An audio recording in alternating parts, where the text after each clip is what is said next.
Welcome back to Movie Recaps. Today I will show you a comedy, fantasy, mystery film from 2009, titled Symbol. Spoilers ahead. Watch out and take care. A Japanese man wearing very colorful pajamas wakes up in a white, empty room with no doors or windows and no apparent ceiling. When he approaches one of the walls for a closer look, he finds something peculiar sticking out of it, a protuberance shaped like a male member.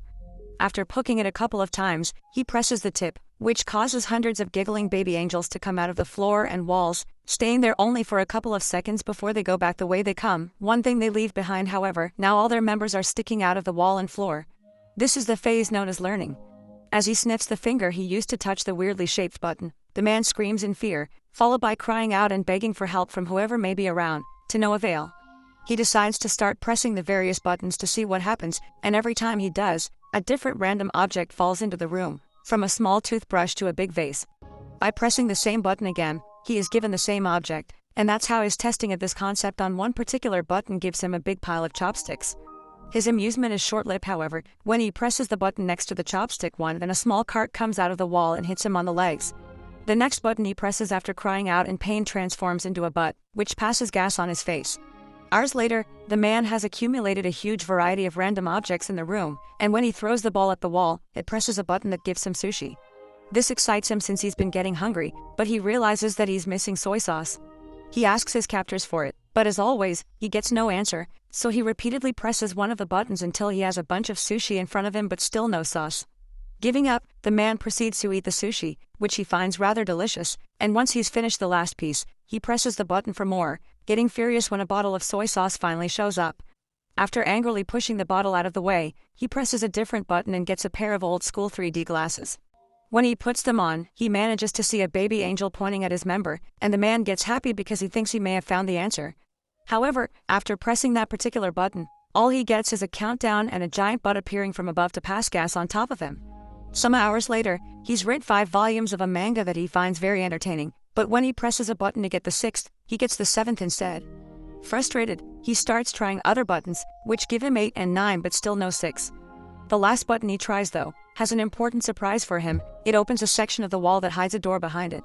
The man celebrates this discovery, but in his excitement, he loses track of which button is the one that opens the exit. He tries one at random and shockingly sees an African tribesman run from wall to wall. The next one makes water fall on his head. The third one turns out to be the one he needs, and as soon as the wall opens, he runs to it, only to see it close on his face. His second try ends the same way, and it's then he realizes that the door stays open as long as the member tip is down. So he starts trying out different ways to achieve it. First, he goes for a runner position, pressing it with his foot. Next, he hits it with a Fleischwater from as far as possible, hoping the distance will make a difference in his running time. None of these work, and neither do pulling it with a jumping rope or hitting it with the air sent by a fan. His following plan is to get on the cart and push it after pressing the button, but after a few tries, he comes to accept he simply can't control it. What he needs to do is find a way to keep the button tipped down. He puts the huge vase on top of it, but the button manages to stick back up again, so the man reaches the conclusion that he needs to fill the vase to make it heavier. First, he tries the water button, but it's pointless. No matter how hard he tries to redirect the water, it only falls on him and nowhere else. His next attempt involves filling the vase with sushi, but it becomes so heavy he can't even pick it up. The neck of the vase is also too narrow for his hand to go through, so the man has no other choice but to use chopsticks and remove a bunch of sushi piece by piece. Moments later, once he's removed enough, he manages to barely pick up the vase, so he does exactly that and takes it closer to the buttons. When he gets there, he finds himself having to put down the vase on the floor because he has lost which button it was again, and when he tries one, the African tribesman comes out and accidentally bumps into the base, causing it to crack and break in half. This sends the man over the edge, who, as he freaks out and yells nonstop, finds the right button and begins covering it with sushi. This, of course, doesn't work either, and the little member pops up among the rice. Then the man tries covering the button with tape, followed by tape plus a steel plate, but nothing works. After taking some painkillers to deal with the pain caused by the door every time it hits him on his back and a nap as well, the man wants to wash his teeth, so he presses a button to get water. It was the wrong button though, and this one reveals a rope falling from the ceiling. This instantly improves his mood because it gives him an idea for a new plan. He opens the door, then uses the rope to swing himself across the room and make it before the door closes. Sadly, when he tries to open the door behind the fake wall, he discovers it's locked. He returns to the room just in time before the door closes, although it manages to hit him on his way out anyway, and in frustration, he kicks the wall, activating one of the buttons and revealing the key floating in the middle of the room. Like it happens with the door though, it goes away when the button perks out again, so the man must find a way to keep both the key in the room and the door open. First, however, he needs to find the button again, because he got distracted and lost it. By observing more or less where his foot would have landed when he kicked the wall, he chooses a button only to get a dog coming out of the wall to bark at him. The same happens with the next button, but luckily, the third try is successful. While keeping his eyes and a pointing hand at the button, the man walks backward and grabs a piece of sushi fish that he takes back to the wall to mark the right button with. When he presses it, however, the dog comes out again. This time he finds the button faster and proceeds with his plan. He makes the rope appear and swings on it to reach the different buttons, but it is still enough. As he falls to the floor, he sees a plunger he had gotten from one of the many buttons, and gets an idea on how to solve his little issue. He can use the plunger to touch the wall and push himself farther. After one failed attempt, the plan goes smoothly, and the combination of swinging on the rope and pushing himself with the plunger allows him to press the button key, grab the key, press the door button, and reach the door before it closes. He wastes no time and inserts the key in the lock, quickly turning it, but when he tries to open the door, he finds a nasty surprise. It also has a separate lock on the top that requires 3 numbers to open it. The man rushes out, getting hit by the door as it closes, and in frustration, he throws the plunger at the opposite wall, activating the button that releases the African tribesman. As he watches him walk by, he realizes something. There are 3 numbers painted on his forehead, which must be the combination he needs. Since the time behind the door is limited, the man goes through the process of doing the whole swinging on the rope and jumping deal 3 times, 1 for each number to be put in. The 3rd time, he stays there and opens the door, which is a bit stuck and he has to push extra hard to open it. When he finally manages to do so, the piece of wall behind him closes, leaving him trapped and without enough room to finish opening the door. Devastated, the man sits on the floor and starts crying, remembering all the fun he had with the objects he had gotten from the buttons. He had been locked there too, but at least he had room to move and entertainment, and now he realizes he didn't appreciate what he had while he could. Suddenly, he feels a breeze on his face coming from the left wall. As soon as he touches it, he finds a crack that indicates it's a fake. He wastes no time and pushes the panel open before running out of there, soon reaching a mysterious hallway floating in a pitch-black area.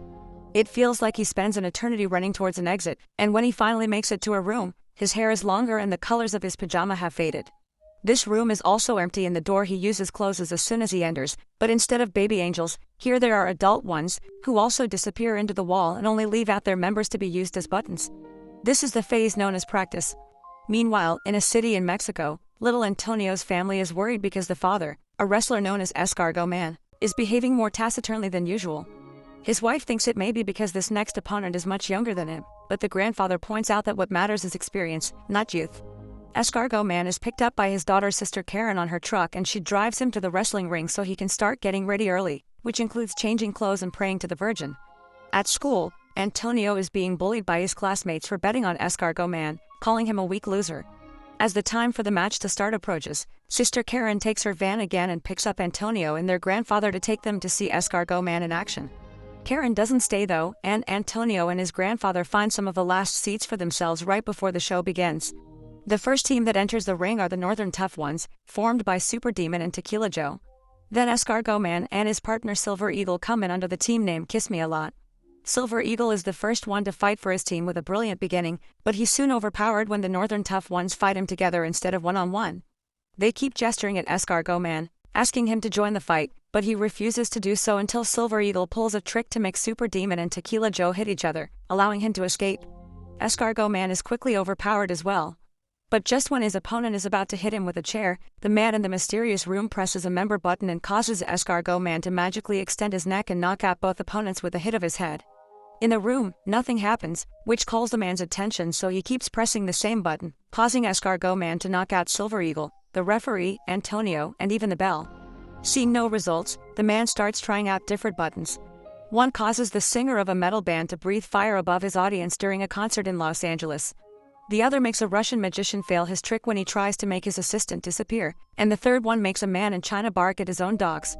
The man is about to give up when he sees some light coming from above and notices that unlike the last room, here there is no ceiling and he can see the angels flying around in the distance. He decides to try something completely new this time. Instead of pressing the member buttons, he will use them to climb the walls.